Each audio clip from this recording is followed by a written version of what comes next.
What's going on, guys? Welcome to another episode of the Down South Packers podcast. I'm your host, Anthony Boyd. And today we're going to be going over the Packers and Broncos preseason game one last time, giving it one last recap as we head out of this week, going into the Cardinals week. I just want to go over some things that I might not have spoken about on the Packers Extra Point with me and Eddie of the Beers and Ball Show. If you aren't sure what that is, over on Cheesehead TV, Eddie Petsky and I have started a new video or channel, not channel, a new show over on Cheesehead TV. So if you haven't seen that show, go ahead and check it out. Eddie and I have fun after the games talking about the Packers, and we're going to be there the whole season, recapping every game, just in case you didn't hear it, or if you need to get a quick hitter, some emotions after the game, you need to get them out. You can watch Eddie and I. We're going to be over there talking on Cheesehead TV. So please go ahead, head over there, support that show for us as well. But I'm going to go ahead and go over my final thoughts on this one as we, like I said, close out this week and head into the Cardinals game. Big nuggets about this game. The starting corners were Keyshawn Nixon and Brandon Cisse. That shouldn't surprise anybody. If you have been paying attention to Packers training camp, that seemed like that's going to be the two people they roll out, I would think, come week one. We'll see what they do this week in the practices against the Cardinals, this joint practice. This will probably be the big thing because I don't know how much starters or guys who are fighting for starting spots the corners are going to play, especially with Cisse getting injured in this game. Cisse did have a small injury. I'm not 100% sure what the injury was. I think Matt LaFleur is talking to the media today. This video is coming out on Monday, so I'm going to say today. And we'll see what Cisse's injury is. Probably, I would assume someone's going to ask that question. But Cisse got banged up. But while he played, he had a great play, a great rep on Courtland Sutton, which is a big thing because if you watch the Packers and Broncos game last year, Courtland Sutton went off. And I wanted to see if the Packers took that personally, especially Keyshawn Nixon. Carrington Valentine wasn't out there, so he didn't get the chance to get redemption on Courtland Sutton.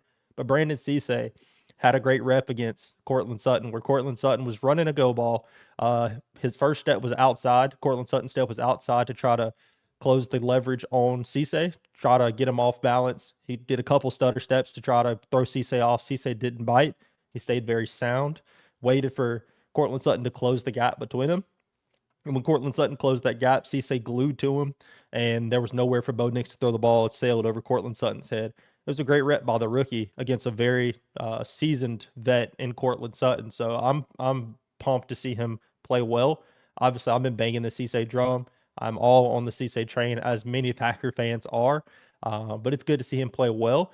I think another thing we could take away is Keyshawn Nixon didn't have any bad plays where you could be upset about. And like I talked about, and I'm not going to keep beating up this Keyshawn Nixon point because I think it's gotten to a point where it's a little too much in the Packer sphere. He doesn't need that much on him. I want him to go out there and play well, but Keyshawn Nixon didn't have any bad plays, and that's a positive to take away from the first game, where we could say there was a issue maybe with his effort. I think we all saw that, but I don't want to beat him up too much. I want to encourage him, and I think Andy Herman said it best when he said Keyshawn Nixon plays at his best when his back's against the wall. Keyshawn Nixon's ultimately a pit bull at the end of the day. He's a guy who fought and scrapped to make rosters in the NFL. And if you're counting him out right now, I would advise against that. I would greatly advise against that because Keyshawn Nixon has the ability to play good football. He's made great plays for the Packers, whether you want to accept it or not. Keyshawn Nixon has played great football for the Packers, and I think he will continue to do so at least through this season. And who knows where it goes after this season, but I'm going to root for Keyshawn and all the guys in the cornerback room to come up and play. But the competition looks like it's heading towards Cisse and Nixon being the starting two corners for the Packers heading into the season. So far, guys, talked about the cornerback room, but I want to take a second. Please take a second to subscribe to the channel. It means a lot to me. We're growing this community here. I'm growing the community here at Down South Packers, Down South Sports as a whole. My guy Dev over with Down South Bills. But please subscribe to this channel. We're going to be talking about the Packers all season, coming out with videos, short form, whatever it is. Subscribe to the channel. Leave a comment on the video when you have thoughts about anything. Just send me a comment down low and I'll respond to it. Make sure you like the video as well so we can get this out to as many Packers fans as possible. Thanks, guys. Back into this preseason game. Another thing we obviously were taking a look at with the Packers, the offensive line has been a point of emphasis, or that's something that a lot of fans have been paying attention to because it's been very inconsistent, very up and down. But I think we kind of know heading into the game, they practice with a lineup of Morgan at left tackle, Aaron Banks at left guard, because he came back to practice last week and was healthy. Sean Ryan at center, Jagger Burton at right guard, and ZBB at right tackle. I personally think that's going to be the starting lineup when it comes to game time, week 1 against the Vikings. That'll probably be the lineup that the Packers roll out. And I think that's a great lineup. The interior of the offensive line has been a question mark. I have a lot of faith in Sean Ryan because when he was thrust into the starting center role last year when Elton Jenkins went down, he started to grow into it some. He got paid in this offseason. I think Sean Ryan's a good piece. Now, the guard positions are obviously where there's some question marks because Aaron Banks is never healthy. Packers paid him a good bit of money a couple seasons ago to come in and play guard for them, but he hasn't panned out so far. You want to see him healthy. This knee injury has been lingering for some time. They've been doing some load management to try to keep him healthy. I think that'll be his spot when he comes back and he's healthy and ready to go. And again, they've been load managing him, so I would assume by the time week 1 rolls around, he'll be ready to go in that spot. Jagger Burton seems to be the best option that you could play at right guard, especially after this preseason game where Jacob Monk had a penalty down in the red zone, ended up pushing the offense back. Didn't look great, but the Packers overcame it, ended up scoring a touchdown, ended up being fine. But I don't have faith in Jacob Monk in that spot. I think I've seen him get beat far too many times at that right guard position. They tried Anthony Belton there. That didn't turn out either. We saw that in the Steelers game. They didn't play him there in this preseason game, which is great. I think Anthony Belton might need to stay at right tackle, working reps there. As we've seen, he's probably best suited as a tackle. That's what he played in college.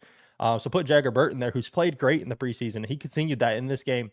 Jagger Burton had a pancake against one of the NFL's best defensive linemen. So I'm confident that Jagger Burton can start there in that right guard spot. He looked good. He was playing left guard in this game, in the Broncos game. Pass protection's fine. I think Jagger is going to continue to grow in that position. I think he has the mindset to continue to grow and get better. Jagger Burton looked good in this Broncos game. So I think that right guard position's his spot. Jordan Morgan, again, didn't give up any pressures in this Broncos game. That left tackle spot seems to be solid. Knock on wood. That's a position that you want to have secured on the offensive line, and the Packers seem to have found their anchor with Jordan Morgan playing his natural position where he's played all throughout college, and he bounced along the offensive line far too much for my liking, and Packers fans across the world, with the Packers way that they like to cross-train guys, but he seems to have found his home at the left tackle spot, so Jordan Love should have his blind side protected by a young, good left tackle in Jordan Morgan. Right tackle, we still have to see how Zach Bakabuela comes back from his injury, the patella injury. I think he's going to be great. He seems to have recovered fully, and he's healthy and ready to go at right tackle. He's one of the best right tackles in football. And as much as the Micah injury was talked about in the Broncos game last year, coming out of that one, Zach Bakabuela, went down in that game, and I think that hurt the Packers offense a lot as well. You lost Tucker Kraft already on that offense, and then you lost ZBB. Those are two major pieces of this offense. So you get both of those guys back into this offense. You get ZBB back at right tackle. Man, I think this offensive line has the potential to be really good. Let's try to keep Aaron Banks healthy. If he goes down, I don't know what the Packers' options are moving people around at that point. I would think Jagger probably goes to left guard, and then Monk is probably the right guard there. But let's hope the Packers players are healthy this season, especially along the offensive line. We're looking for some consistency there and some good play, because we all know when Jordan Love is kept on his feet, he's one of the best quarterbacks in football. The stats back that up. That's not just me saying it. Jordan Love's great when he's on his feet. Most NFL quarterbacks are good at that, but there's a certain quarterbacks that aren't.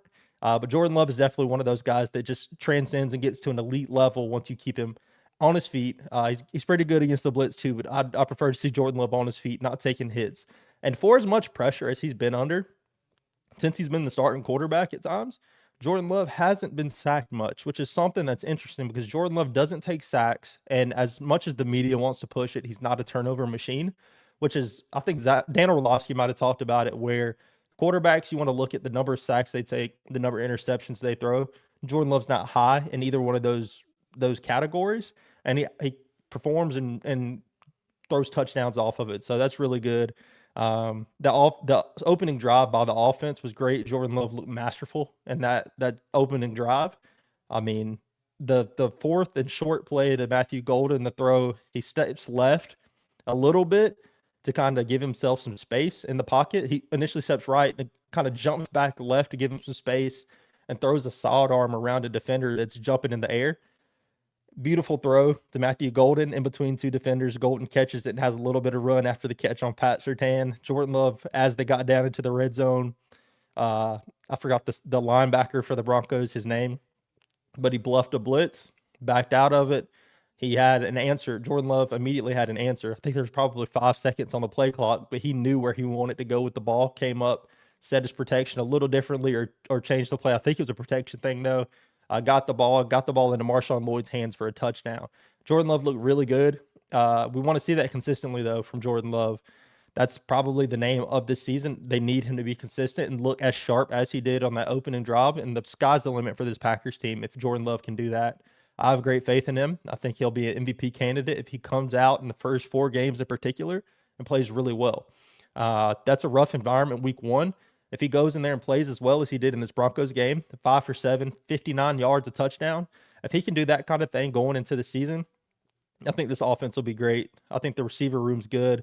Jaden Reed did not play in this game, so we didn't get to see him. But what we did see from the receiver room, Christian Watson had a great catch across the middle. Got the ball ripped out by Surtain. Luckily, he was down on the ground. I think Dabney got involved with the offense, got a catch there. He bobbled it a little bit. Golden had a catch, like I said, on 4th and short. Again, on Pat Surtain running an over route. Got the ball in his hands and was able to pick up some yards on a first down. So the starting offense looked really good. Not really concerned there about those guys. It's just about how many points can they put up while Micah's not there, because the offense will need to score. And like I said, if this Jordan Love comes out in balls for the first 4 or 5 games, the Packers will be in a great spot by the time that Micah starts getting inserted back into the defense. And yeah, the Packers, I think they could start maybe 3-1. If they start at 3-1, they'll be in a really good spot heading into week 5. Packers defense in this game, like I said, you had Keyshawn Nixon and Brandon Cisse starting at corner. The defensive ends looked fine. I think they gave up. They didn't produce enough pressure. Now, Justice Mosqueda put out a post about it where the Packers weren't really bringing much pressure like they had done the week before the Steelers game. They were kind of being vanilla there. Don't know what it was with Gannon, but he wasn't trying to do too much. I think they got gashed on a play where Jalen Waddle got matched up with a rotating down Xavier McKinney, and McKinney was one-on-one with him in almost a match coverage, and you see him get beat by Waddle. McKinney, all things he does great. I don't know if I want to see him matched up on Jalen Waddle, because Waddle's one of the fastest players in the NFL. And if the Broncos see a safety matched up on Jalen Waddle, they're probably going to take that shot up the seam like they did. It just seemed like the Broncos had an answer for the things the Packers starting defense was doing. And they ended up scoring a touchdown to RJ Harvey, a wheel route up the right side. They caught Edgerrin Cooper matched up on him. Again, Edgerrin Cooper on RJ Harvey. That's probably going to be a win by the Broncos, as long as Bo Nix delivers a good ball, and he did. So the Packers probably need to stay away from trying to get Edgerrin Cooper matched up on a running back like RJ Harvey out in space. But I'm not too concerned about it. The Broncos offense just looked really good. Bo Nix, I think, has earned some of my respect. I wasn't high on Bo Nix, but I think he played well in this game, and he had answers for the Packers defense. So not going to take too much from that. I thought both starting offenses just looked really good and really sharp, especially being at this. We're still 2-3 weeks away from the season at this point. Packers starting defense should be fine. Obviously, we know the safeties are really good. Linebacker core still flying around. Zaire Franklin went and made a really good play.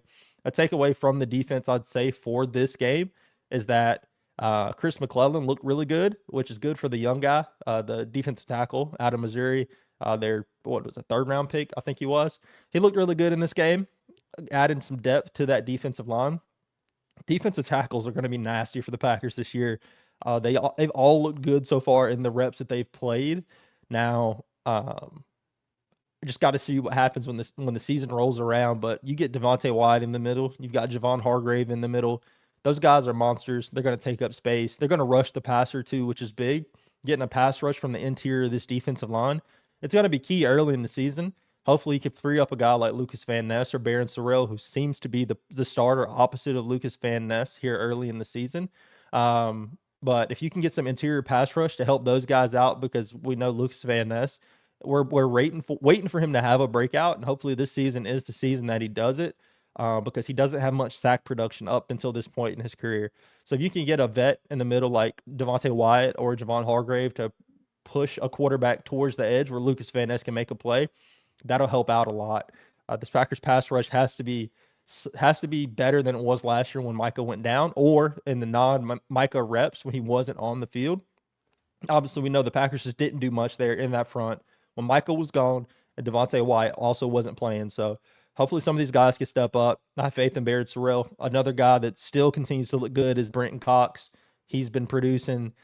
He'll probably work his way onto the field some for the Packers, probably in that Barrett Sorrell role where he's at. If Sorrell's not on the field, I would expect Brenton Cox to be there just because he has produced so far in the preseason and looked really, really good. He looked good again in this Broncos game. But that's probably my biggest takeaways from the defensive side of the ball in this one. And then special teams continue to amaze me because Cam Akers has done a great job turning this unit around so far. We know it's the preseason, but I think there's fundamentals and things that are put in place that make a defense look good. Not a defense, I'm sorry, but a special teams unit look good. And whether it's the kicking unit, whether it's the kick return, kickoff unit, punt return unit, I think we saw some things in this game too where we haven't seen them in the past few seasons for the Packers, man. The Sky Moore punt return, it was minor. It was a 16-yard punt return. But I think the stat that came out was it would have been the Packers' second longest punt return last year. A 16-yard return would have been the second longest punt return for the Packers last year. That's so crazy to think about that the Packers can't produce in that. There's 3 phases to a game, right? And if you're able to help field position for this offense, especially early in the season where they really need to get going, that's a huge thing, man. And Sky Moore had a great return there. The kickoff return by Pierre Strong, I think went 60-something yards, flipped the field. That's a great kickoff return. He wasn't touched until pretty much he got to the kicker, made the kicker miss, and somebody else came and got him. That's a great kickoff return, and those are positive signs for that special teams unit. The returns are something that are overlooked, I feel like, at times by the Packers. They don't get as much attention as they probably should, and special teams is so much just paying attention to the details and the minor things that people don't look at. People often, that's when people go to the bathroom. If it's not a commercial break, they're going to the bathroom during special teams because many people don't care about special teams reps. But those are very key. That's when another team, if the Packers kickoff unit doesn't do well and the other team gets a big return, now that team has a good opportunity to go score. But we were able to see that the Packers are seeming to turn that around. And shout out to Cam Akers for coming in there with energy and juice. You see it on the sideline too with him being down there, which is a change from Rich Bisaccia. Now, Rich is older. I get that, but he just doesn't have the same energy that a Cam Akers does. And Cam's just so juiced on the sideline, excited about every play that happens on special teams. They had the mic'd up segment from him from practice where he's yelling and he's really into it. And he's getting on those guys just about the minute details. Like I said, that kind of stuff matters, especially on special teams, because one mistake, if somebody doesn't stay in their lane, if the play is to kick it, let's do a kickoff to the left. And if somebody isn't on that right side coming in and containing that edge, and they busted out on the left side, obviously it's flipped what I'm saying, but they busted out on the left side, the kickoff return team for the other team, the man, they're gone. And I think they're able to stay in their lane so far, what we've seen, and it's looked really good. So positive signs for the special teams unit. Another big day for our young rookie kicker, Trace Mack. He looked really good. I think everyone noticed that not only was he making kicks and making them from distance, but he was drilling them right down the middle, which he continued his momentum from the Steelers game. 2 places where kicking is noticed because it's hard to kick in Pittsburgh, and in Denver it's not easier to kick. The ball's going to travel further, but you are at altitude. You can miss kicks, but Trace Mack hit a 58-yarder. That's a big kick for a rookie, drilling it straight down the middle, and it had plenty more leg to go. I'm excited to see where Trace Mack goes from here, especially after a lot of the early camp reports have been that he was missing. Whether that's right or wrong, don't know. These guys are telling us they're missing. Matt LaFleur does not have any officials underneath the goalpost letting us know whether it was a make or a miss. But I think he was 71% through camp. He comes into these 2 games and he drills pretty much every kick. I think did he miss one in the Steelers game? But he looks really good so far. Positive return so far on Trace Mack in the game. He just needs to get out on the field and make kicks in game situations. and he's done it so far. I think he started in family night. He looked really good there. He continued into the Steelers game, and now he's followed it up with another great performance in Denver. So Trey Smack looks really good. Special teams unit as a whole looks good. The Packers are trending upwards. The running back room looked good again in this game. Just want to hit on that real quick. Marshawn Lloyd, we haven't seen him healthy in his first 2 seasons in the NFL. He's in year 3 now, and you see why the Packers drafted him so early, man. He looks dynamic out of the backfield. It's such a change of pace from Josh Jacobs. Josh Jacobs is a bruiser. He's not going to really get those big explosive plays at this point in his career. Josh Jacobs is going to try to run people over. He's going to get 4 yards in a cloud of dust.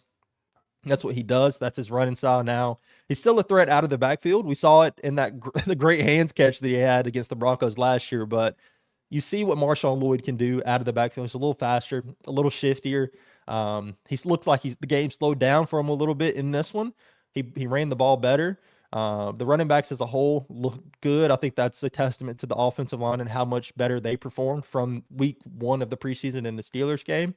But Marshawn Lloyd looked good. Pierre Strong looked good. He had a touch. I think Pierre Strong didn't have a touchdown. Jaden Nixon had a touchdown. This team's trending upwards. You see there's some work that's happening, but there's still work to go. This Packers team isn't a final product. This isn't a finished product. They're not 100% yet, but they seem to be trending in the right direction, and that's a positive. And that's all we can ask for as Packers fans, is that they're seeming to build.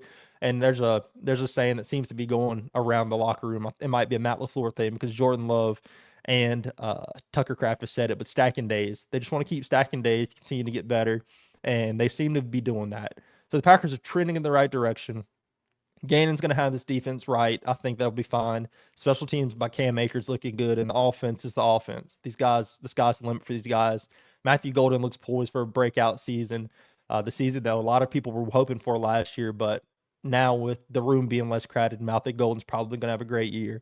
And then Marshawn Lloyd, keep him out on the field, man. He's going to be great to add to that backfield, because Josh Jacobs had no help outside of that. So Packers are trending in the right direction. That's what I take away from this game. Play this week against the Cardinals.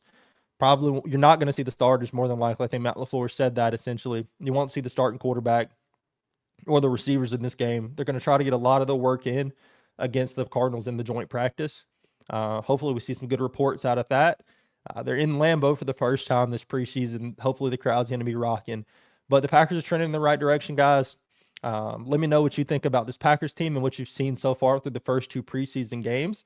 Let me know what you think about this past game in particular against the Broncos. What you saw, what you didn't like, what questions you still have. Let me know in the comments. Go ahead and put those down there. I'll respond. Please go ahead and follow me on all socials, whether it's subscribe to this channel first and foremost. We need more subscribers here on YouTube. We're trying to build this Down South Packers community on YouTube. Follow right here, subscribe, comment, like this video, but I'll also go over to my TikTok. I post shorts over there. I go live on TikTok now. So I'm just trying to get more tuned in with more Packers fans and continue to build a community here. All socials you can find Down South Packers. So please go ahead and follow. You can follow me on Twitter, Anthony__Boyd. That's 2 underscores. I go on there and I post live during games, and I'll post throughout the week, just little things that I notice, whether I'm going back and watching the game on a condensed replay, all 22, posting stuff like that, or just talking to guys about the Packers. So please go follow on all socials. It means a lot to me, guys. Again, thank you for tuning in and watching this video. Again, please go check out the Packers Extra Point if you're not. We're on there every week on Cheesehead TV after the game. The video is usually up in the next few hours after the game's over. So please go subscribe to Cheesehead TV and check out those Packers Extra Point videos with me and Eddie. I love you guys, and thank you so much for listening to my content. It means a lot to me. We'll be back with another video probably after the Cardinals game. Probably going to come out with a video after the Cardinals game. But stay tuned with me on TikTok. I'll probably do some shorts talking just throughout the week about the joint practice. So thank you guys. I love you. Subscribe. And as always, over here, go Pack, go.